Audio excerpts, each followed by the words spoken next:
Olá, sejam muito bem-vindos ao último episódio da nossa segunda temporada do Ponto de Ebulição, o podcast do Quintessa. Eu sou Ana, sócia e co-CEO do Quintessa, aceleradora de impacto, onde eu me dedico há mais de 11 anos.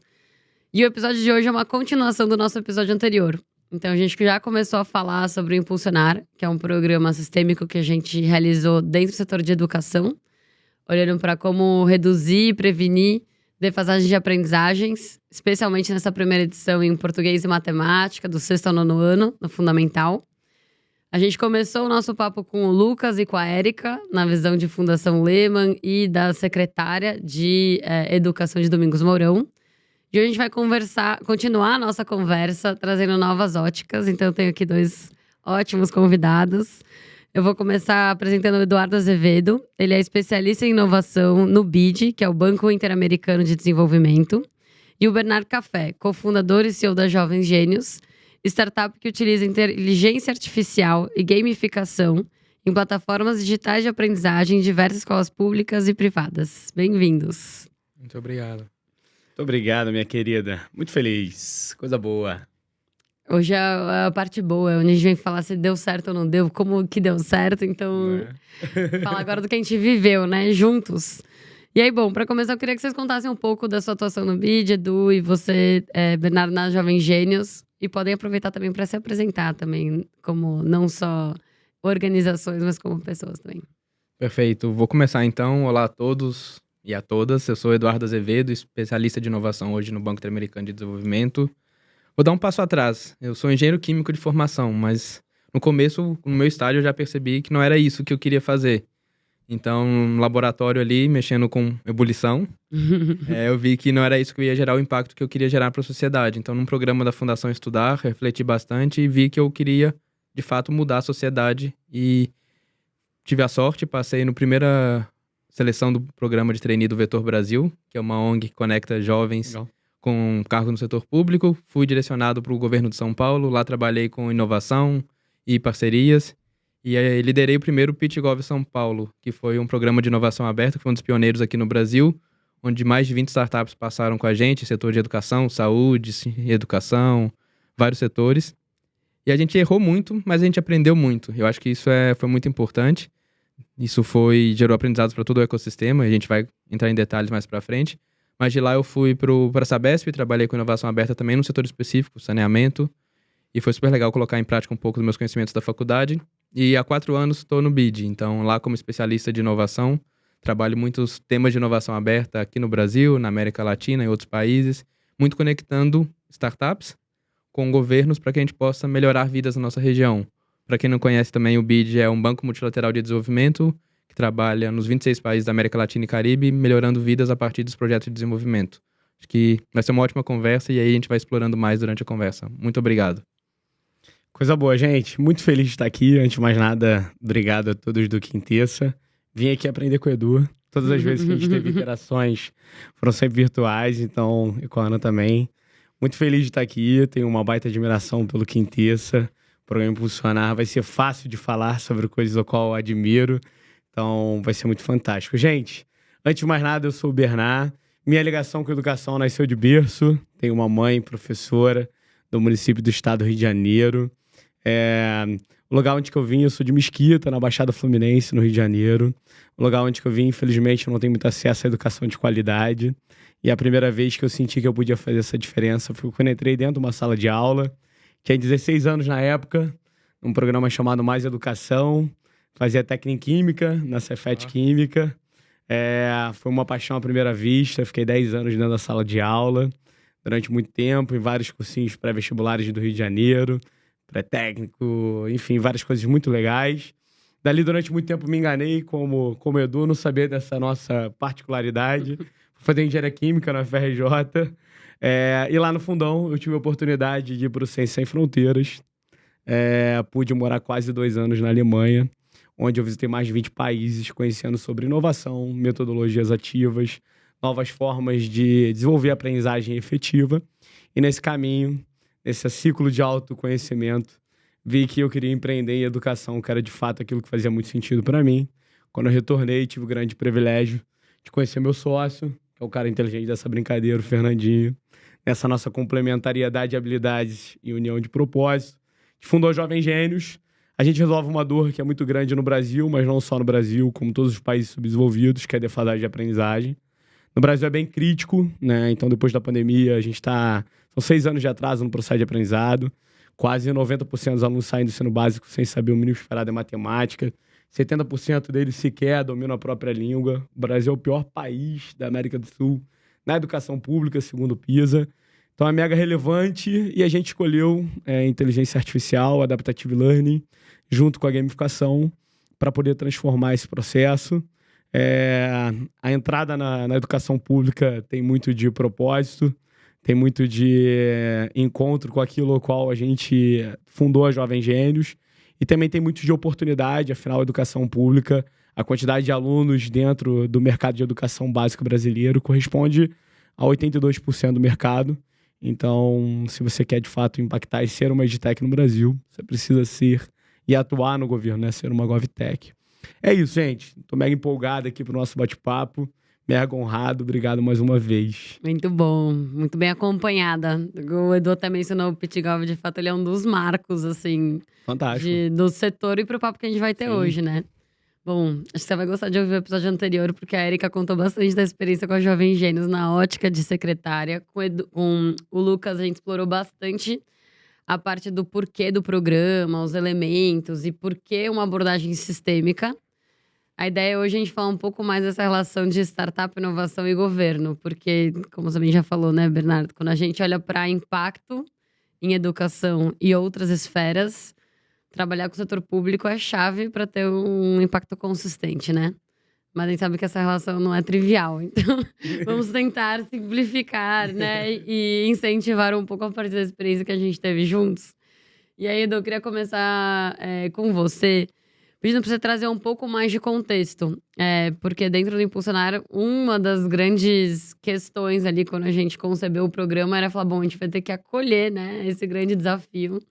E é importante que a gente olhe para a parte jurídica dessa relação entre, né, as edtechs, no nosso caso aqui, e as secretarias de educação que vão participar do programa.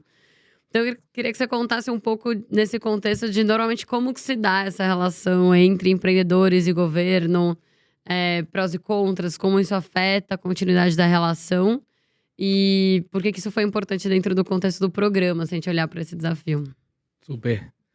Super legal ouvir você contando, e acho que vindo várias lembranças mesmo de quando a gente começou o programa. A gente tinha, no BID pelo menos, em 2018, a gente começou um programa de inovação aberta que a gente percebeu. Tem muita solução sendo criada, muita startup incrível sendo criada, e o governo aproveita pouco disso. Nesses anos, a gente já testou mais de 70 soluções, apoiamos que elas fossem implementadas. E quando a gente estava desenhando o Impulsionar, a gente tinha muito aquele interesse, tá bom, em educação, com um problema muito claro, muito bem definido, como que a gente resolve essa parte que é contratação pública. A gente começou o programa com várias dúvidas, inclusive no BID, quando a gente levou o programa para aprovação interna. A principal crítica foi como que vocês vão resolver isso?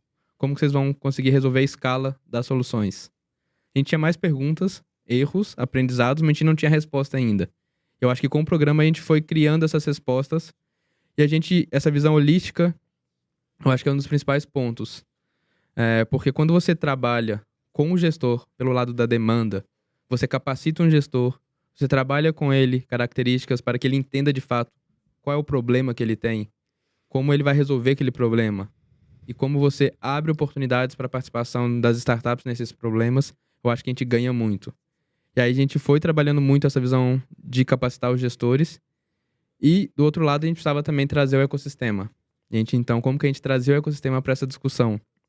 Então, quando a gente tem um programa, que não é uma rede só, não é uma startup só, não é um tipo de desafio só. Quando a gente cria um programa que é, de fato, holístico em diferentes locais, você mostra para o ecossistema. Aqui tem gente capacitada, gente boa, trabalhando juntos, e você tem um processo mais simplificado. Ou seja, a Jovem Gênios, se vai participar de 5 processos, não vão ter que ser 5 aplicações completamente diferentes. Então, quando você leva um conhecimento para o setor público de maneira sistêmica, e trabalha com 7 municípios, igual a gente trabalhou, com 7 redes de educação, e leva aquele conhecimento estruturado, eles fazem processos similares. Então, isso foi um aprendizado, a gente trabalhar esses municípios de maneira similar e, com isso, atrair demanda das startups. E aí, eu acho que, em paralelo, a gente teve uma certa sorte, que vem dos aprendizados de muitos anos, que foi o Marco Legal de Startups. O Marco Legal de Startups, que foi inspirado em vários outros países, amplamente debatido, legisladores, teve lei que passou na Câmara, no Senado, projeto de lei do governo, e aí ele cria, dentro dos 5 eixos dele lá, um específico que eu acho que é a grande revolução que a gente está aproveitando, que a gente está testando aqui, que é a modalidade especial de licitação para teste de solução inovadora. E aí, quando a gente tem uma possibilidade em que a gente pode testar, a gente pode aprender, a gente pode errar, mas quando a gente acerta, a gente consegue escalar aquela solução diretamente, a gente resolve uma dor muito grande do setor público. Então, hoje, ao invés de o governo precisar aprofundar muito nas suas pesquisas, construir um termo de referência de 30, 40, 50 páginas para contratar algo que ele não sabe se pode dar certo, ele pode, de maneira rápida, para algumas questões, de acordo com as restrições de prazo e de valores, colocar um problema para a sociedade, colocar um problema para o ecossistema inovador, avaliar soluções, testá-las e, se der certo, escalar essas soluções. Então, acho que esse é o grande mudança de chave que a gente tem a partir do Marco Legal de Startups, que a gente testou no Impulsionar, das 7 redes, 3 resolveram comprar esse desafio de ser pioneiras, assinaram os 3 primeiros contratos com edtechs no Brasil e que agora a gente está colhendo muitos frutos. Lembro bem dessa parte do filme acho que era fim de 22, talvez, né? Nesse momento. E, de fato, assim, essa diferença, né? Quando a gente fala do marco legal, de que em vez do governo lançar um pedido de solução, lançar um pedido de, né? Uma anunciação de desafio, problema a ser resolvido, faz toda a diferença, porque até criar o contorno do problema e do desafio em si é uma etapa relevante, né? De ajudar a secretaria a entender o que é prioridade. E, Bernardo, eu queria pedir de você comentar também esse contexto que a gente está falando, assim, do uso, né, do marco. Mas eu queria até fazer um parênteses antes, porque isso foi quando a gente estava entendendo a importância desse assunto durante a execução, durante a criação do programa. Foi um aprendizado, assim, vou falar pra mim pessoalmente, de entender de que muitas vezes, quando entra o capital filantrópico, né, de institutos e fundações, financiando os empreendedores para rodarem pilotos nas secretarias, isso não necessariamente é uma boa solução por si. Ela pode ser um ótimo ponto de entrada, né, ponto de partida para testes, mas o que acontece é, juridicamente, quando o empreendedor, ele entra, ou empreendedora, né? Ele entra nas secretarias oferecendo de graça a solução porque ela está sendo financiada. Depois a secretaria não pode simplesmente ir lá e contratar a solução para continuar, porque senão pode configurar corrupção, né? Então ela precisa abrir essa licitação. E aí a história toda por trás desse assunto a gente vai criar uma ruptura na experiência dos alunos, né? Então como a gente garante essa continuidade? Eu tô trazendo esse contexto até pra gente elucidar o porquê que isso virou uma questão tão importante da gente proteger que pós-entrada via capital filantrópico não tivesse essa ruptura, né? Nesse ponto, falei do PitGov no começo, no PitGov a gente teve esse problema. Então a primeira premissa que a gente tinha em 2015, quando fez a primeira será que startups e governos podem trabalhar juntos? A gente não sabia. A gente testou, a gente viu que era possível. Quem ia pagar aquele teste? A gente não tinha mecanismos jurídicos na época. A gente tinha dinheiro, a gente queria fazer, só que a gente não sabia como. Então, o capital filantrópico veio e financiou várias soluções durante o PitGov. Foram super legais, mas a continuidade foi, de fato, um problema depois. Depois, quando veio as diferentes alterações legislativas, e hoje, só para ressaltar, o Brasil tem muito instrumento para tudo, até para comprar vacina. A vacina do Covid foi comprada com um instrumento de compra de inovação. Só que a gente tem tanto instrumento que as pessoas não sabiam usar. E aí eu acho que o capital filantrópico vem nessa linha para criar esses caminhos, criar esses testes, validar essas necessidades, e eu acho que aí tem muito potencial que a gente está explorando e que com certeza tem muita coisa a fazer ainda. Boa. E aí... Tem um ponto que eu acho que é muito interessante, que ele é bem simples, né? Porque quando você fala num caminho de fazer uma venda para o setor público, o que se diferencia de uma venda para o setor privado? Quando eu vou, por exemplo, abordar uma escola privada, a premissa é quando eu vou levar para ela e falar, olha, de uma maneira bem simplista, olha, eu sou uma plataforma que eu resolvo o seu problema de defasagem e potencializo a sua aprendizagem. Basicamente, o ser humano ele faz comparação com aquilo que ele já conhece. Quanto mais disruptiva for a minha inovação, ele vai tentar comparar com aquilo que ele já tem já de premissa e ele dentro de casa. E aí, qual é o ponto? Como que eu quebro essa premissa daquilo que ele quer comparar dentro de casa e ele não me bota no mesmo saco daquilo que ele já conhece. Testando. Exato. Só que eu tenho um grande entrave quando eu vou testar no setor público para não rolar depois um direcionamento, para eu não infringir algumas regras mínimas da 866 e da 14133, que é o direcionamento, pessoalidade, aquela coisa básica, né, da parte jurídica de contratação que não se pode ter e que a gente evita ao longo desse processo. Quando, por exemplo, Incrível. veio o marco legal, e eu lembro muito bem, quando eu vi a chamada do Impulsionar, eu falei, cara, é isso que eu tô procurando. Por quê? Cara, é uma forma que eu consigo testar de uma maneira sólida. Cara, eu vou conseguir ter um financiamento. Esse financiamento aqui, inicialmente, ele não vai suprir os meus custos do meu piloto, porém, ele vai amortizar esse meu início, né, dos meus custos e tudo mais. Eu entendo esse processo, porém, é uma forma legal, onde eu vou conseguir botar métricas, e aí o Quintessa brilha muito nisso, porque vocês usam pacotes de métricas, de gestão, dentro de um modelo pedagógico estruturado. E aí é a parte que eu gosto demais, porque as pessoas tendem a achar que o que a gente entrega dentro do setor público é várzea, é largado, várzea, não sabe? é. Que é sem estrutura. E aí, quando você olha o modelo pedagógico, eu lembro do primeiro dia que eu recebi o e-mail do modelo pedagógico do Quintessa. Gente, eu vibrei como se fosse um gol. Pelo Instituto Sabe? Reúna. Não foi, do Reúna. Não, assim, do Impulsionado, do programa completo. Sim. Mas do conjunto. E isso é uma das Sim. coisas que é muito Eu fantástica. tô brincando aqui que pra vocês- reconhecer pra o mérito do reconhecer Reúna. o mérito Com das certeza. pessoas Baita parceiro envolvidas. Mas isso é uma das coisas muito fantásticas, que vocês pegam competências de várias pessoas reunidas e orquestram isso tudo, que isso é hiper complexo. Porque você tá pegando vários saberes, juntando os saberes, organizando esses saberes e essas competências e orquestrando para um caminho estratégico final. E é muito legal que você tá trazendo, porque de fato, a gente até abordou isso no episódio anterior, mas pra quem estiver ouvindo a gente agora, né, e não ouviu ainda, quando a gente fala dessa abordagem de programa sistêmico, tem muito esse olhar mesmo, e as palavras que você usou são as mesmas que a gente usa mesmo, né, esse papel de orquestrar os atores sabendo a melhor competência de cada um, né, então quem ia criar um modelo pedagógico era o Reúna, especialista nisso. Quem ajudar a entrar nas secretarias, fazer o diagnóstico, preparar os professores para que eles pudessem dizer, Nas né, orgs. os desafios e, É. né, como você bem falou, né, criar as métricas do que a gente estava em busca, foram as organizações. Aí entram as edtechs com recurso educacional de tal para apoiar a instrução. Antes disso, entrar nas consultorias também, especialistas em compras públicas. Mas eu queria que você contasse mais desse pré-impulsionar. Tá bom. Porque eu tô imaginando alguém aqui ouvindo a gente falando, tá, entendi, eles estão empolgados, acharam legal, mas quem disse que isso aqui é relevante, né? Então eu queria que a gente falasse um pouco mais sobre o desafio posto, né? A gente aqui mencionou a 866, mas não necessariamente todo mundo sabe do que lei a gente tá falando. Então eu queria que vocês contextualizassem um pouco, e aí do seu lado, né? Você até começou a contar. Ah, tem um desafio quando eu ia falar com as escolas de como que elas entendem a diferença sem testar.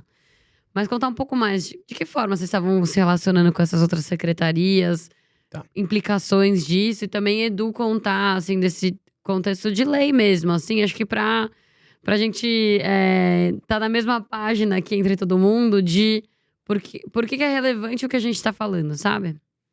Posso começar então? Vai lá, meu querido. Acho que do lado das secretarias, eu acho que tinha um interesse muito grande. Eu acho que se você chegar hoje para qualquer pessoa, todo mundo tem tecnologias na mão e quer utilizar isso no seu trabalho. Então todo mundo tem o interesse de quero fazer alguma coisa diferente, quero contratar uma solução de inovação, quero contratar algo novo para melhorar o impacto dos meus alunos. Quando você pensa no setor público, aquela mente tradicional não é. Tem muita gente ali boa que está ali por propósito, que quer de fato fazer alteração, mas não tem ferramentas. Então quando eles iam lá, quero comprar uma inovação, e aí, como que eu descrevo um termo de referência? Como que eu detalho o que eu quero comprar? Como que eu resolvo esse problema? E aí, quando você olha tradicionalmente, é isso. A lei de licitações do setor público, aprovada em 93, tentaram se alterar durante quase 30 anos.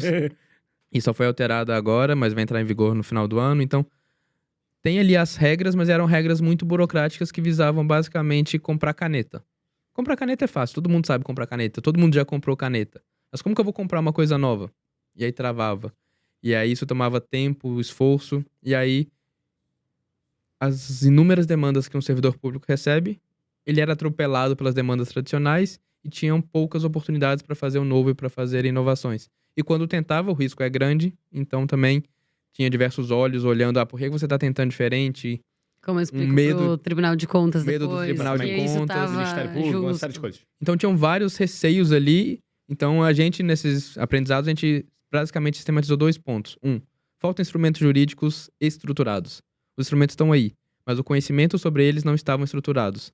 Então a gente fez um trabalho, a gente publicou, tem uma página do banco com um guia de alternativas jurídicas que depois foi evoluindo e que hoje tem ali caminhos, tem modelos, tem modelo de edital para você fazer contratação de quase tudo. A gente está fazendo parceria agora com diferentes Advocacia Geral da União, com o Procuradoria Geral do Estado de São Paulo, com o Tribunal de Contas da União, para a gente ter mais modelos e que a gente possa usar os modelos. E o segundo tema que a gente viu foi como que o Tribunal de Contas vai me avaliar depois. Então eles tinham medo por não saberem como iam ser avaliados. Então a gente foi atrás do Tribunal de Contas da União, pelo laboratório de inovação deles, fizemos um projeto chamado Inovamos. Então juntos como que a gente inova e a gente criou um modelo de apoio à compra pública de inovação. Nesse modelo, a gente criou uma jornada. Então eu, gestor, quero contratar inovação. Qual que é o primeiro passo? Qual que é o segundo? Qual que é o terceiro? Então a gente fez uma jornada com 11 passos, que depois foi evoluindo, isso foi em 2020 e 2021. Ela foi evoluindo, no ano passado eles lançaram uma plataforma disponível para todo mundo consultar, onde tem essa jornada atualizada de inovação e tem, inclusive, ferramentas. Então, na fase 1, quais são as ferramentas que eu posso utilizar? Na fase 2, na fase 3, e eles criaram todo um guia para que os gestores possam ter conhecimentos estruturados e mesmo os controles. Eu sou um controle. Como que eu vou avaliar inovação? Eu nunca avaliei inovação. Então, os controles também possam consultar. E sair do lugar do preço, sair do do lugar custo, né? E começar a pensar em resultado. instrumentos inovadores. O que é? Eu vou avaliar o impacto. Vou avaliar a resolução do problema. Fantástico. Mesmo que ele errou, ele fez um processo em que ele documentou tudo que ele estava fazendo. Ele foi por um caminho concreto e o que aconteceu foi uma incerteza que é atrelada às inovações? Sim. Então tudo bem. Então eu não vou punir aquele gestor que errou porque ele fez uma coisa diferente. Eu vou punir o que de fato fez uma coisa errada que estava fora da legislação. Mas esse conhecimento estruturado e esse apoio para desmistificar esse medo do controle hoje já estão mais claros e eu acho que permitem para os gestores, de fato, experimentarem e testarem coisas novas. Edu, tu sabe quantos já completaram esse ciclo do Inovamos?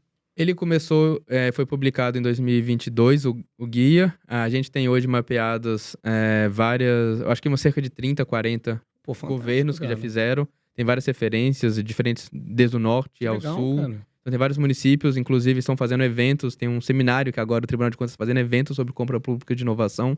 Então, tem muita gente que está debatendo o tema, está trazendo esses conhecimentos, está estruturando. E eu acho que agora isso precisa crescer. Eu acho que tem um potencial enorme. A gente está apoiando a dar visibilidade. E eu acho que momentos como esse, quando a gente está aqui compartilhando conhecimento, que às vezes é isso, a gente produz muita coisa e não fala.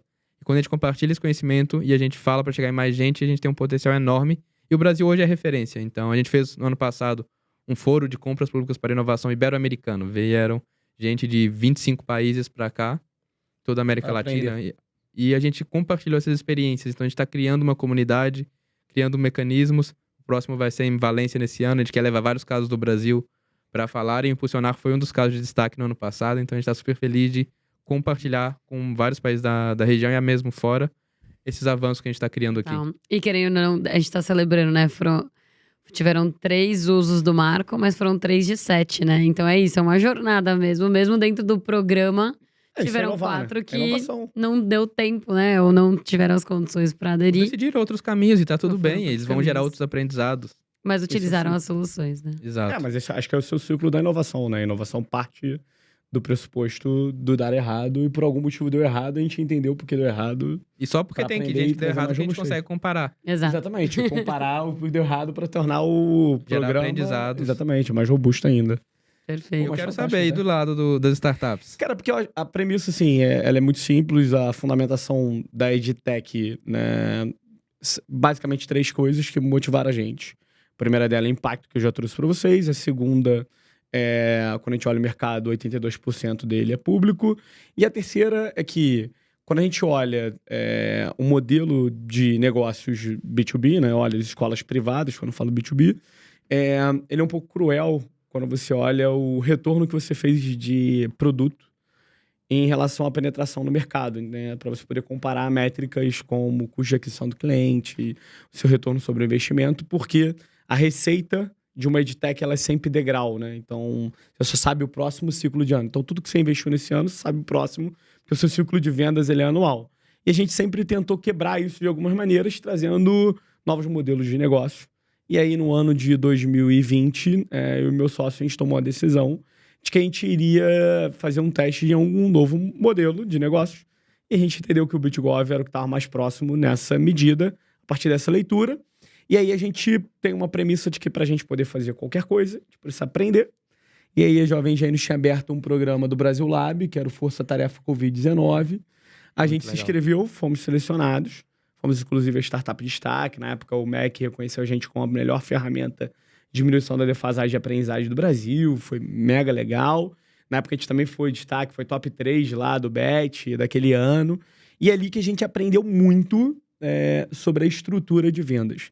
E eu costumo dizer que vender para o governo é algo que as pessoas complicam mais, porque é meio que como se você tivesse crianças dentro de um quarto escuro. Então a gente começa a imaginar bicho-papão debaixo da cama onde não tem. Por quê? Eu costumo brincar dizendo que vender para o governo parte de 3 coisas. Ler sobre leis, que a maioria das pessoas não gostam muito. Elas tentam encurtar caminhos ao qual não tem muito para onde encurtar. Você vai precisar sentar e saber o que é 866. Então, eu poderia dizer para os meus amigos empreendedores que querem vender para o governo, gente, vamos ler sobre a 866, 14133, todas as derivações dela. Se você não quer ler, paga uma assessoria jurídica para te ajudar a encurtar esse caminho. O 2, cara, é bem simples, tem algumas especificidades, que é bem tranquilo. Aquilo que você se comprometeu, você tem que entregar, porque pode ter uma série de ônus para sua companhia. E as pessoas têm essa grande dificuldade, né, de entregar aquilo que elas se comprometem, né? E o 3 tem muito a ver com interpretação de texto. Juro, tem um problema aqui bem grande, semântico, de interpretação de texto mesmo, de você ler um edital e falar, caramba, eu posso participar desse edital, esse não é para mim, esse objeto de aprendizagem. Tem algumas coisas envolvendo isso. E aí, como é que foi esse processo para Jovem Gênios? A gente começou, eu particularmente, Bernard, comecei a estudar sobre como eu poderia vender. Nesse caminho, eu descobri que o Brasil é muito pioneiro, porque a gente tem um país muito diverso, né? Então, são muitos estados, muitas especificidades, e a gente é, de fato, referência. O próprio BID, né? Então, não sabia do Novamos, acabei de descobrir aqui com o Edu, fiquei mega feliz, acabei de várias coisas aprendendo aqui com vocês. Mas a gente tem várias outras referências, estão no próprio CIEB, tem a plataforma CIEB que ajuda como referência de como vender. O Brasil Lab tem um portal de compras que ele te dá um passo a passo de como vender para o setor público. Cara, a gente tem várias e várias referências. E a partir dali eu fui o famoso, vamos testar para ver aquela que tem mais aderência. E vocês nunca tiveram um problema de não receber? Porque não é. Tô trazendo perguntas aqui que eu ouço muito nos. Fala-se muito quando a gente fala de ecossistema de inovação e sobre B2G, do quanto que as startups elas precisam ter se preparado em termos de fluxo de caixa mesmo. Porque, o governo pode não pagar, ou demora pra pagar e trava. Vocês viveram essas histórias? Coisa muito comum de governo. O prazo médio de pagamento, ele é maior do que no B2B. Né? Então, na empresa privada, isso é uma coisa que gente, todo mundo sabe por quê.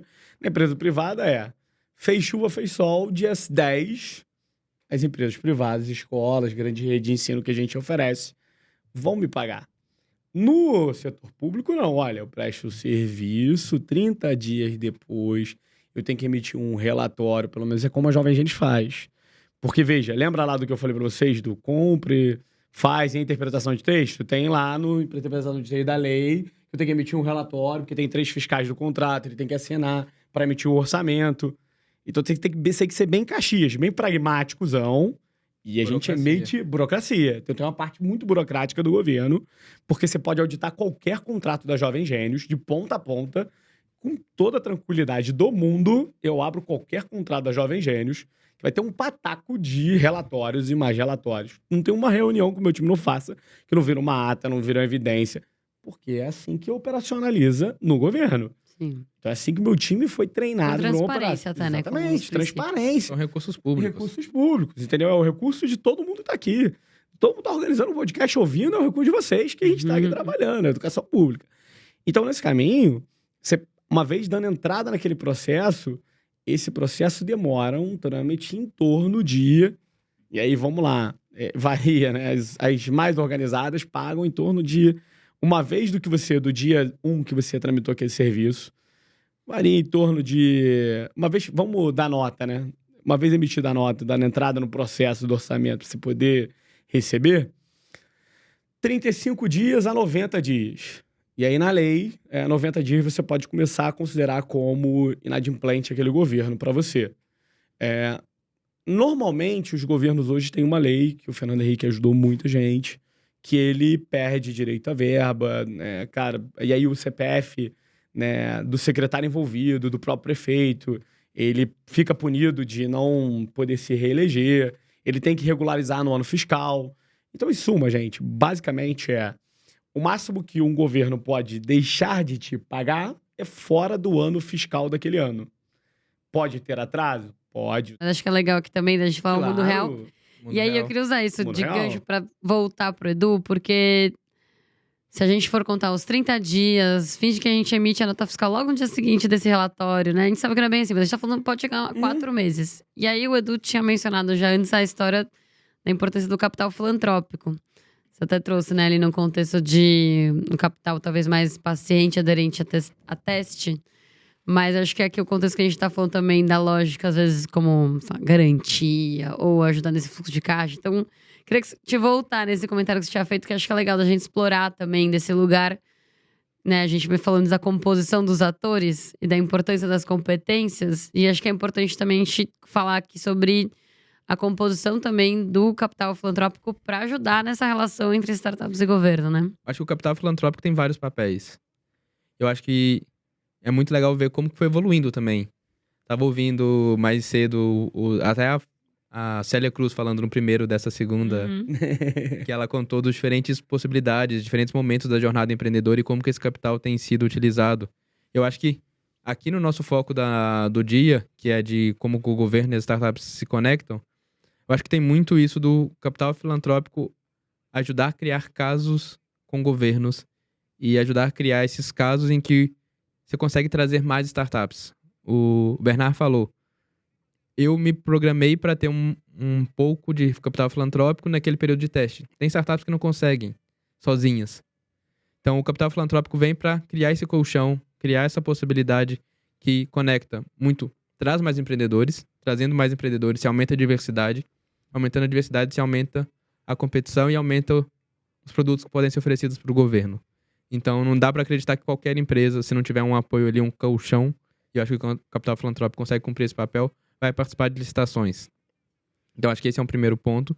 Acho que o segundo ponto também é isso, de ter um olhar holístico. A gente já falou isso antes, mas eu reforço esse ponto. O capital filantrópico tem esse poder de agregar mais atores, agregar mais parceiros. Se é uma relação direta empreendedor e governo, imagina o tanto que eles podem estar perdendo ali, ou quanto conhecimento poderia estar sendo gerado que não está sendo aproveitado. Então, quando a gente tem um programa holístico que traz um banco de desenvolvimento multilateral, 2 fundações com financiadores, a gente traz também uma organização de implementação, a gente traz uma orquestradora desse conjunto e que conecta essas diferentes pontes, é um custo maior, Mas como que a gente cria esse modelo para que depois ele possa ser escalável por si? Então, criar esse modelo tem um custo, e eu acho que o capital filantrópico pode absorver esse custo de criação de modelos. À escala, a gente precisa pensar em modelos que sejam mais escaláveis. Eu acho que agora é um grande desafio que a gente vai ter que pensar no futuro, mas eu acredito muito que se a gente cria esses modelos, a gente cria materiais, cria guias, cria ferramentas e cria modelos de capacitação dos gestores, a gente pode escalar. Mas eu, respondendo de maneira objetiva, criar esses modelos, eu vejo muito potencial do capital filantrópico nesse problema específico de governos e startups no B2G. Muito legal. E você deu um gancho ótimo, assim, porque eu queria te perguntar, Bernard, que você até mencionou, né, no início o papel que o programa teve e a importância, né, de ter ali as métricas claras de quais eram as entregas e o quanto isso não é comum, talvez, ali no dia a dia que vocês têm dentro da Jovem Gênios. Mas o que eu queria trazer pra te ouvir mais muitas vezes também eu ouço um comentário que é um pouco do que o Edu tava trazendo, mas por que não? Mas a Jovem Gênios não é uma edtech já madura? Eles já não são mais, não estão ali no comecinho, né? Uhum. Eles já não têm investidor, já não faturam sei lá quanto. Por que então simplesmente não deixa lá os empreendedores se relacionarem direto com o governo? E a gente trouxe muito aqui o lado do apoio aos gestores públicos. Mas eu queria que você contasse também da narrativa dos empreendedores. Porque a gente está aqui mencionando essa abordagem, né, holística, como o Edu tá falando, ou sistêmica, como eu tinha mencionado. E acho que seria legal você contar, assim, como que é normalmente vocês entrando sozinhos. Qual a diferença que fez de vocês entrarem com apoio na implementação? Aí a gente tinha um grande dilema desenhando o programa, se era só o apoio na implementação ou se ia ter a trilha de aceleração. E a gente teve a trilha de aceleração. Serviu? Adiantou? Porque sim, porque não? Porque eu acho que é legal, assim, da gente trazer esse banho de realidade de que... Acho que, assim, é natural a gente querer simplificar para não ser ineficiente. Mas acho que quando a gente tá trabalhando com desafios complexos, não dá às vezes pra a simplificação não vai gerar o mesmo resultado, né? Então eu queria te pedir pra comentar isso. É fantástico, eu tava ouvindo o Edu trazendo, e ele tava trazendo uma ótica de capacitar o gestor e toda uma linha de capacitação a toda a equipe do setor público, né? Mas eu acho que a gente precisa muito capacitar o empreendedor para atuar no setor público também. E foi muito fundamental porque a gente tem aquela brincadeira, né? O inteligente aprende com o seu próprio erro. E o sábio aprende com o erro do outro. Eu acho que, sem sombra de dúvidas, a contribuição da aceleração, né? Que o Quintessa fez com a Jovem Gênios. Eu fui muito essa peça até central da aceleração, né? Ali. Era eu que tocava muito, eu era o líder da aceleração, com o meu time acompanhando. Foi muito fundamental para ser mais sábio do que inteligente, vamos brincar assim dizendo. Trazendo coisas ao qual que encurtasse, trazendo mentores, entendendo a partir da perspectiva do momento da Jovem Gênios, do cenário do que a Jovem Gênios estava vivendo, se aplicando ao BitGov. Eu lembro muito de várias metodologias que foram aplicadas, isso é uma coisa muito fantástica, eu sou muito fã do Quintessa, inclusive, porque foi... eu sou um cara que gosto muito do uso de técnicas, métricas, e a maneira como foi conduzido isso foi muito fantástico. Então, eu tenho vários amigos que são empreendedores e que eu já repliquei várias metodologias que vocês utilizaram. Legal. Inclusive, uma das últimas, eu lembro perfeitamente, que é o Readiness, cara, que é fantástica, porque aquilo ali foi um dos grandes passos de eu conseguir alinhar com os meus investidores, que eles perguntavam sempre várias lacunas de escalabilidade, e o uso dessa metodologia, acompanhando várias outras metodologias, somadas a metodologias de gestão, somadas a uma série de coisas que estavam até além do escopo B2G, aceleraram para a gente ter mais robustez como GovTech, evitando que a gente tivesse erros dentro da nossa operação. E não só enxergando através do belíssimo diagnóstico que foi feito pelas meninas que fizeram o diagnóstico de maneira muito fantástica, todos os documentos gerados, mas todo o acompanhamento, toda a capacitação. Então, são vários escopos que aceleraram isso. Então, para a Jovem Gênios, contribuiu muito nesse caminho, sabe? Pelo conjunto de técnicas aplicadas de uma maneira muito eficiente e com muita sabedoria, a gente conseguiu ter a capacidade de botar isso em prática e usar aquilo ali de uma maneira muito eficiente para a nossa realidade, que a gente usa, e aquele plano definiu o roadmap de produto de 2023, definiu a estrutura de escalabilidade de vendas. Então, cara, essa metodologia está aplicada na realidade na Jovem Gênios e está destravando o nosso plano de vendas e de impacto para a Jovem Gênios chegar no impacto que a gente está trazendo para a nossa Série A, por exemplo, como destravamento, né, do nosso sonho grande de até 2030 ter 10 milhões de alunos impactados no mundo. Então, essa nossa visualização e o Quintessa e o Impulsionar fizeram parte dessa história. Mas numa perspectiva de visão de mercado, tem um dado que me deixa muito triste, que cara, você tem uma média de 800 edtechs no Brasil, e dessas 800 edtechs, eu vou trazer um recorte pedagógico, é o que eu sei, de edtechs pedagógicas. Tem 350 mais ou menos, e das 350 edtechs, menos de 20 vendem para o governo. Cara, isso é um absurdo.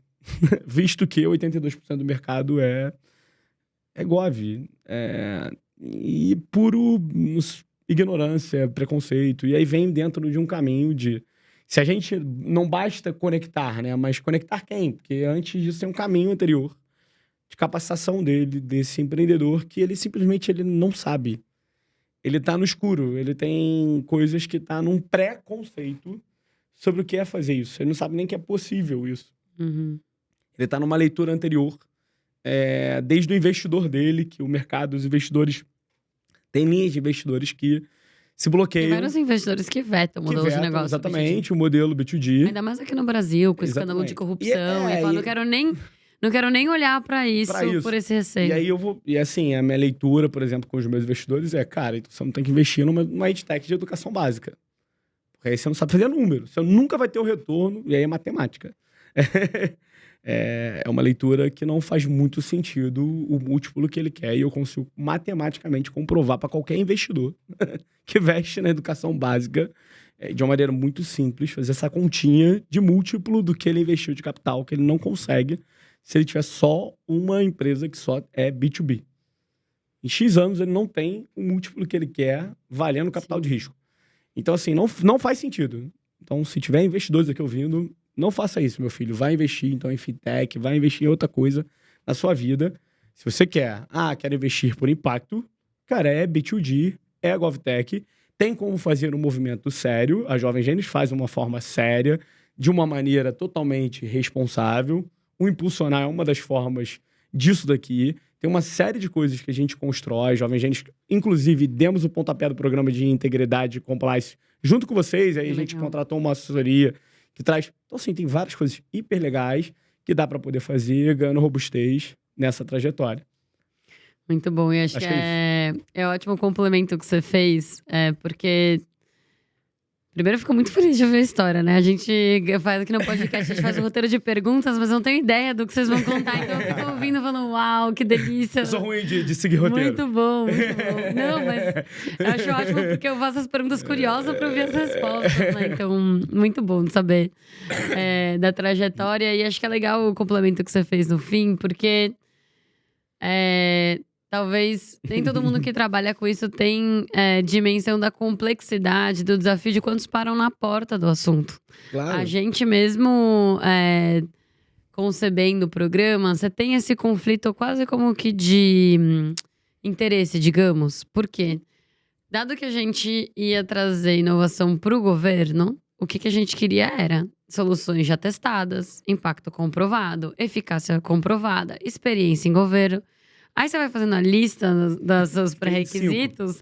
Aí você fala, bom, você usa o quê? 2 mãos no máximo, assim, né? Pra ver quantos tem aqui no Brasil. E aí começou, na época, toda a discussão. Quem já tem experiência no governo ou quem quer entrar no governo, né? Onde que eu ancoro o mínimo? Então, acho que é bem legal isso que você tá trazendo, porque, de fato, são poucos que compram essa jornada, né? Essa batalha. E a importância de falar, bom, agora quem veio pra cá, como que a gente fortalece? É isso. Porque é isso, a gente tá aqui celebrando os resultados do Impulsionar e teve até impacto do uso, né, do conjunto de ações, mas junto a Jovens Gênios de ter melhorias no SAEB, né, mensurado. Sim. Do município. Mas é isso, agora a gente tem quantos? Mais de 5 mil municípios no país, né? Então, como que a gente torna o que a gente tá fazendo mais regra do que exceção, né? E aí, estamos chegando ao fim do nosso papo. E acho que a gente falou...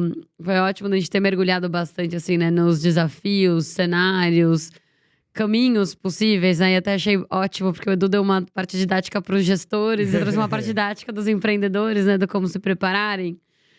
Mas queria fazer um exercício com vocês estamos daqui a 7 anos, estamos em 2030. O que vocês acham que a gente vai estar falando sobre esse assunto de governo, inovação, capital filantrópico, as startups, né? O que vai ter acontecido, talvez? Ou quais vão ser os desafios do momento? E o que vocês acham aí do que pra frente a gente tem? E aí, Edu? Pô, tava doido pro Edu responder pra eu colar dele. Tanto faz, bora lá. Vamos que vamos. Eu acho que tem um caminho de tendência e tem um caminho de voto de fé, né? Eu sou otimista. Eu sou também otimista demais, né? O empreendedor, por natureza, é otimista, né? Então, parênteses, agora a gente tá finalizando a 2ª temporada, né? Tão engraçado como a maior parte dos casos as pessoas falam assim, olha, eu sou otimista. E aí declara uma realidade que eu acho que é não só desejável, mas possível. Possível, com certeza. E aí eu fico, poxa, por que declarar que é otimismo, né? Não Será é? que realmente talvez a gente tá tão acostumada com o pessimismo e descrença, né? Pra fazer o Não é parênteses. pra poder fazer a futurologista, né? É isso. E eu acho que o que potencializa, inclusive, a realidade do otimismo é a capacidade de execução. Então, como eu sou um dos... Acredito muito fortemente na linha de ser um dos executores e acredito na nossa capacidade de execução, vamos pra cima. Eu acho que a gente tem hoje muitos resultados muito fantásticos. Com a Jovem Gênios, a gente já consegue, em pouquíssimo tempo de atuação, menos de 2 anos no governo, ter resultados muito incríveis. Em Domingos do Mourão, o cara tá presente no município que é o número 1 do SAEB, em pouquíssimo tempo levar eles a ser referência de SAEB no estado do Piauí. A gente está presente lá no top 10 do IDEB, está presente em 3 municípios. Então, assim, é muito fantástico esse resultado do uso de um Adaptative Learning para tudo isso.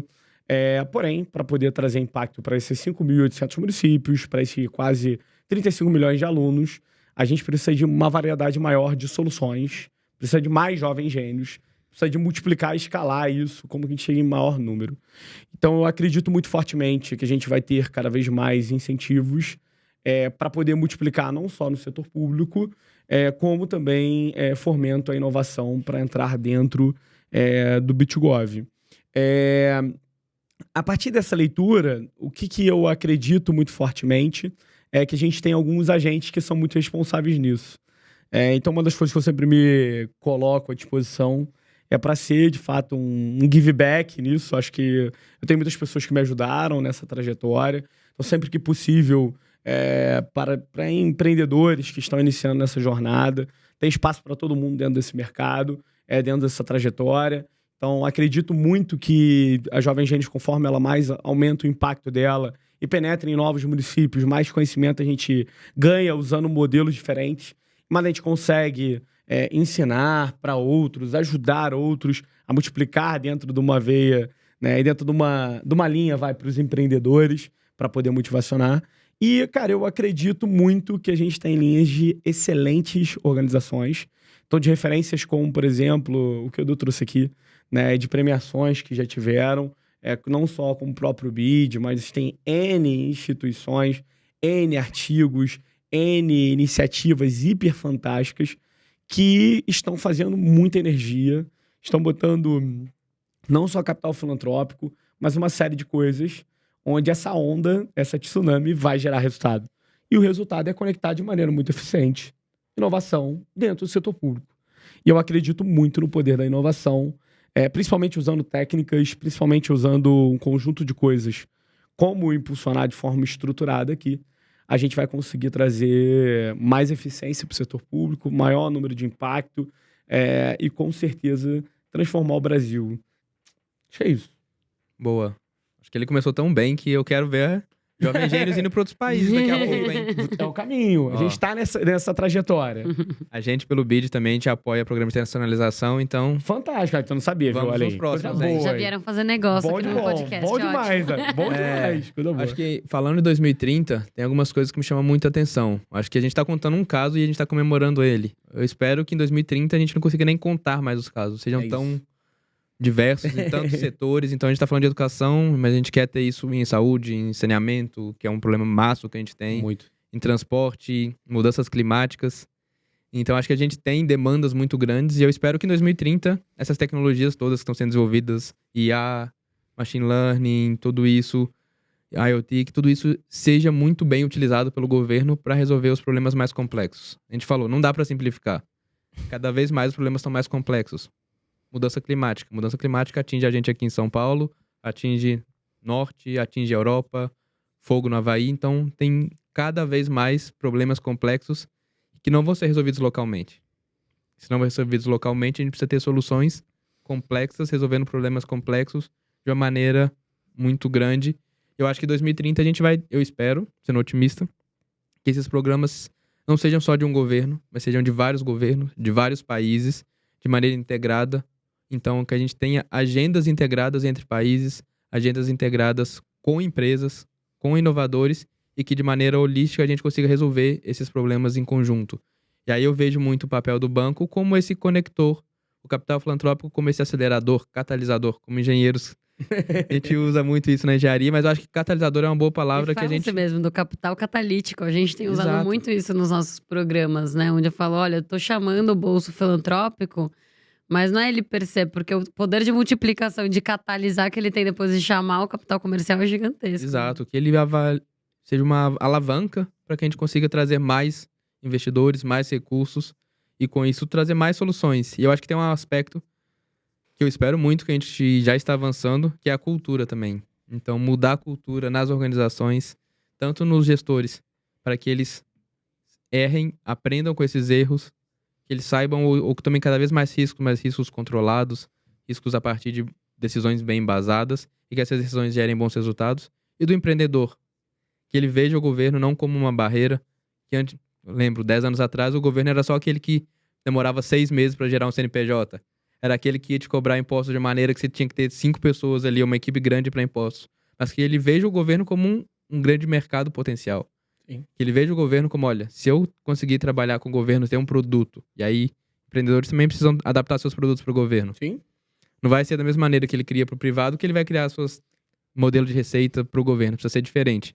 Então, quando ele entenda, e aí eu acho que com esses materiais que a gente está criando, a gente vai conseguir ajudar nisso, mas que ele entenda o governo como um cliente e como um potencial fonte de receita grande, como o Bernard trouxe muito bem. Acho que essa mudança de cultura nos empreendedores, nos gestores, nos fundos de venture capital, vendo o governo não como também B2G, não deixa de trabalhar, mas sim trabalhando com o B2G, apoiando, trazendo conhecimentos estruturados para os empreendedores e apoiando para que isso aconteça mais. E tem vários fundos aqui no Brasil já trabalhando com isso. O Brasil já é uma referência, eu reforço. Eu vejo 2030 como o Brasil como líder. Eu sou bem otimista, como eu falei, e vejo o Brasil como líder e que a gente tenha cada vez mais governos, startups e organizações trabalhando em conjunto para resolver os problemas mais complexos. Os problemas simples vão vir em soluções dos mercados tradicionais. A gente precisa resolver os problemas complexos, porque eles sim que vão garantir uma sociedade mais eficiente, mais igual e com menos desigualdade. Então eu acredito muito nisso. Gente, chegamos ao fim. É muito bom ouvir vocês. E vocês estavam falando das visões de futuro.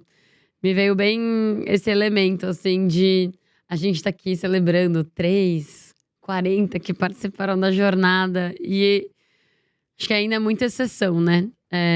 Então, realmente, assim, acho que falar de impacto, de transformação profunda, consistente, é inegável a gente trazer o governo a bordo dessa conversa toda. E gostei muito do que você comentou, assim, do otimismo, que o otimismo ele é acompanhado do protagonismo, da coragem e do vou fazer. E me lembrou até quando a gente comemorou os 10 anos do Quintessa, quase 5 anos atrás. A gente falou muito disso, dos utópicos pragmáticos dos filósofos de ação, como que Legal. tá bem nesse encontro, né? Se você não for um pouco utópico, você se conforma demais. E aí você precisa dessa dose de otimismo pra falar, dá pra mudar isso. Ao mesmo tempo, se você só tiver esse elemento e depois não botar a mão na massa e trabalhar pra aquilo, vai ficar no puro pensamento, né? Então, acho que... Eu tava tomando água e é muito fantástico essa frase, a frase de vocês. Você leu, Edu? Empreendemos porque o que desejamos ver ainda não existe. É isso. É exatamente isso. É isso, racional. Que em 2030 exista mais do que a gente tá falando do que a gente aqui. tá falando. Que a gente tenha múltiplos de Domingos Mourão, Jovens Gênios, e o impacto do BD seja maior ainda. Muito bom. Muito Excelente. Bom, gente. Obrigada pela conversa. Obrigada Obrigado de a todos. compartilhar Muito obrigado. os aprendizados Por todos. tanto conhecimento. Muito bom. O roteiro dos episódios foi feito pela Paula Caione, com a minha contribuição. E a edição e a gravação foi feita pela Wen Produtora.